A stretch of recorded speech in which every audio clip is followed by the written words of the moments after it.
Napag-usapan natin ang patungkol sa pag-insulto nitong si Zilenius sa may master nitong si Diablo at harap-harapan pa itong pag-insulto na ito. Pero bago natin simulan itong video na ito ay i-roll muna natin ang intro. Hello everyone and welcome to my channel, ang inyong source ng Tagalog na Tensura Contents. Sa channel na ito ay pinag-uusapan natin ang mga nangyayari sa may Tensura universe. So without further ado, let's get into the video.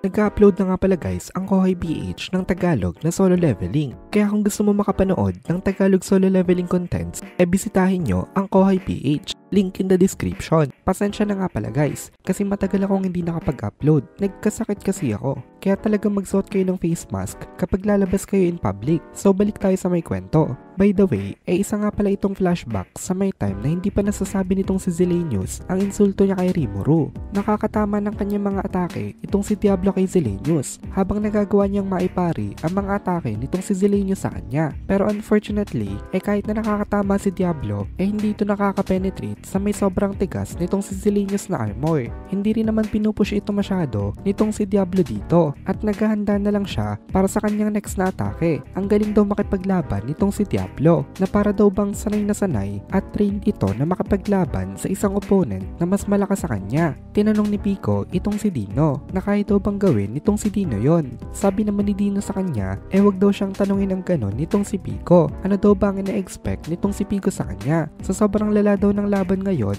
hindi makita maging nitong si Mai Furuki kung ano ba nangyayari. Ang nakikita lang nitong si Mai ang salpukan ng mga forces pero hindi nakakahabol ang kanyang mga mata sa actual na palitan ng atake nitong dalawang to. Mga explosions lang ang nakikita niya. Kaya ngayon gustong gusto na nitong si Mai na makaalis nga dito kasi away na away siya na wala silang kayang gawin at pwede pa silang mapahamak sa kanilang pananatili. Pero hindi lang itong si Mai ang ganun naging pakiramdam kasi maging itong si Apito na nakapag-undergo na nga ng kanyang evolution once again at naging sobrang bilis to the point na hindi na siya makita ng ibang mga fighters kapag gumagalaw nga siya wala rin daw halos makita at alam nitong si Apito na madudurog siya sa pagitan ng dalawang ito the moment na mapagdesisyonan niya na mag-interface sa nagiging laban nila. Talagang napakalakas daw pala nitong si Diablo. Bilib na bilib itong mga nandito kasi napaka-rare naman talaga nitong si Diablo na lumaban sa isang napakalakas na kalaban. Since naging under kasi siya nitong si Rimuru hindi na siya halos lumalaban ng laban na gusto niya lang. Ang laban niya halos meron ng mga purpose. Then nagsalita itong si Dino na sa totoo lang daw hindi niya daw kayang tumagal kung siya daw ang kinailangan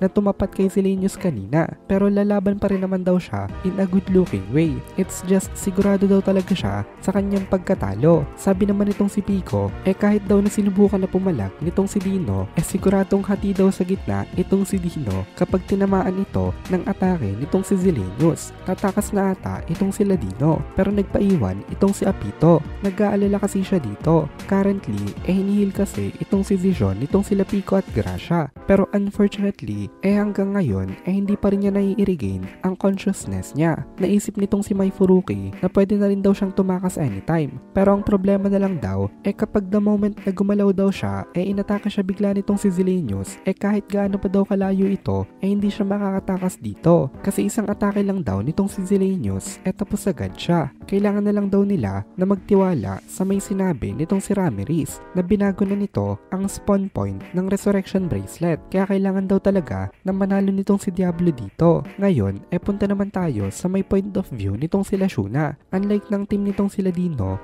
nag-evacuate agad ng madalian itong sila Shuna. Kasama niya ngayon itong sila Geld at Beretta. Buhat-buhat nitong si Beretta itong si Geld at sinusuportahan siya nitong sila Kumara. Alam na kasi agad nitong sila Shuna in the first appearance pa lang nitong si Zilenius na wala nga sila magagawa kung ilalaban sila dito. Kaya talagang i-priority na nila ang hindi sila maging pabigat kay Diablo. And in the first place kasi hindi naman daw talaga fighter itong si Shuna at naiintindihan niya na kapag nanatili siya doon kakailanganin pa siyang protektahan. Nung nakabalik na sila sa room nitong sila Ramirez nagbow itong si Shuna tapos nanood siya sa laban sa may big screen. Dito nagulat siya sa may nasaksihan niya na pangyayari at napasabi siya na kung hindi daw pumunta doon itong si Diablo sama siguro siguradong na-wiped out daw sila. Nag-agree naman dito itong sila Ramirez at Benimaru. Tumingin rin sa may big screen itong si Beretta at sabi niya, of course ay si Diablo Sama daw kasi yon. Kahit na matagal nang kilala nitong si Beretta si Diablo, hanggang ngayon ay namamangha pa rin siya sa king ng kanilang lineage. Kung siya daw ang nandito, hindi daw siya tatagal ng ilang seconds laban kay Silenius. Sabi naman ni Gabiru, to be honest daw, wala siyang naiintindihan kung ano ba nangyayari. Nag-reply naman itong si Charis sa kanya at sabi nitong si Charis, wala pa nga daw sa dalawang ito ang gumagawa ng kahit na anong major technique. Pero napaka-extreme na daw nitong laban na ito. Kahit daw nagkakaroon ng mga openings minsan, hindi daw kinakagat ng ni isa sa dalawang ito ang opportunity na yon at mas pinipili daw nila na lumaban nang hindi inuubos ang kanilang mga lakas. Nagsalita naman itong si Gopta na wala rin daw siyang maintindihan